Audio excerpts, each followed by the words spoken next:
Hello everyone and welcome to another video.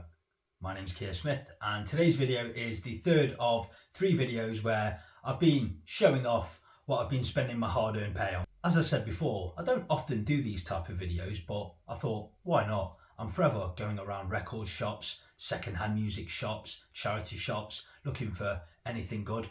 But I've been on a bit of a spending spree in the last few months, so in the first video I showed 15 CDs that I've picked up, cheap and cheerful, and then I showed a bunch of 7-inch records that I was really pleased to get my hands on, and they were £1 each, so I did a video showing them off. And today's video I'm going to be showing off 15 albums and 4 12-inch singles, all prog related.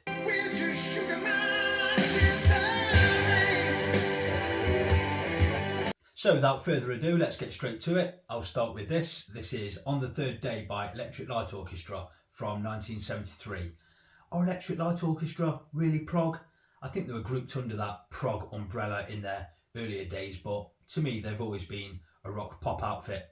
But I'm a big fan and I was pleased to get my hands on this. £5?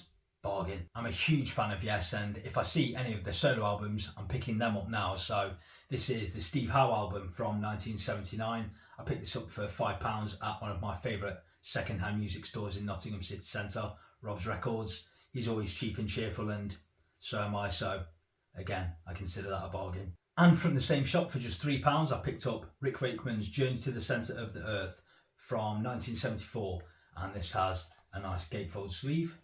Show you that. Very nice. And this next one I picked up at a record fair that comes to the leisure centre near where I live, and I jumped as soon as I saw this. This is Chris Squire, Fish Out of Water from 1975. This is such a good album, and I've been meaning to pick this up, but I never seemed to see it anywhere, so I think he wanted £10 for it, and I drove a hard bargain and haggled him down to £9, which he accepted. And I picked up Trespass, Genesis' second album from 1970. Again, this has a nice gatefold. And this has John Mayhew on drums. This is the album before Phil Collins joins. Pleased with that. I've picked up a lot of Genesis albums on record over the last year. Relatively cheap too, but I didn't have this one, believe it or not. Not that it's difficult to come by. I'd just never seen it before, so I saw it for £5 and grabbed it. A classic album, Genesis, Invisible Touch from 1986. And what about this? Tony Banks of Genesis, A Curious Feeling from 1979. £1.50 at a record fair. Absolute bargain.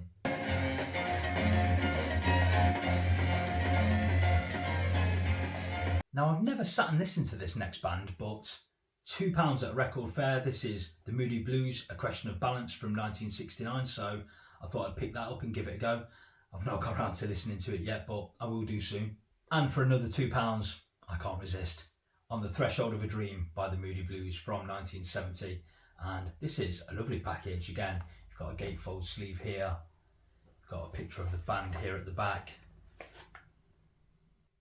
And you've got the lyric sheet booklet attached with this very fancy italic style writing, which is really nice.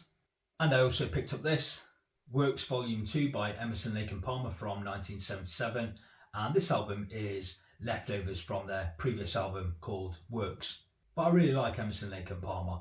I have respect for them. I don't like all of their stuff. Some of it's a bit too fiddly and fancy for my liking, but pleased to get this.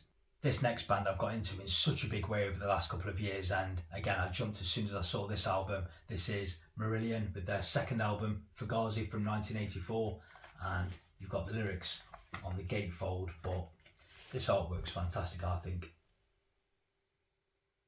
And when I go round second-hand music shops, I'm always looking to pick up something a little bit different. So when I saw these 12-inch singles by Marillion, I jumped at the chance to buy them. These were £4 each. This is Heart of Lothian, taken from their fabulous Misplaced Childhood album. And from my favourite Marillion album, Clutching at Straws, I picked up Warm Wet Circles remix. And I also picked up this. This is a great song, Incommunicado. And I reckon a top 10 Marillion song for me, this is the wonderful Sugar Mice. And another bargain, if I may say so myself, this is Camel, music inspired by The Snow Goose. This is from 1975, one of their most popular albums. I love Camel. I've loved them for years and years. Terrific band. This next band I only discovered about a year to a year and a half ago, tops, but I've really been enjoying listening to their music. This is Barclay James Harvest with Gone to Earth from 1977, and I've picked up a few of their albums now. And so I picked this up for £3. This is Barclay James Harvest live from 1974, a double album. And this next artist, the more I hear, the more I like. I've got such a big respect for him. I think he's so talented. This is Mike Oldfield with Discovery from 1984.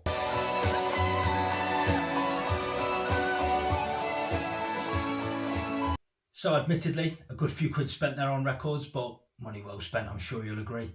I might have a word with the boss at work and see if there's any overtime going though. And as always, thank you so much for stopping by and watching this video. I hope you enjoyed going through my latest acquisitions with me, and I'll see you for my next video sometime soon. Until then, bye for now.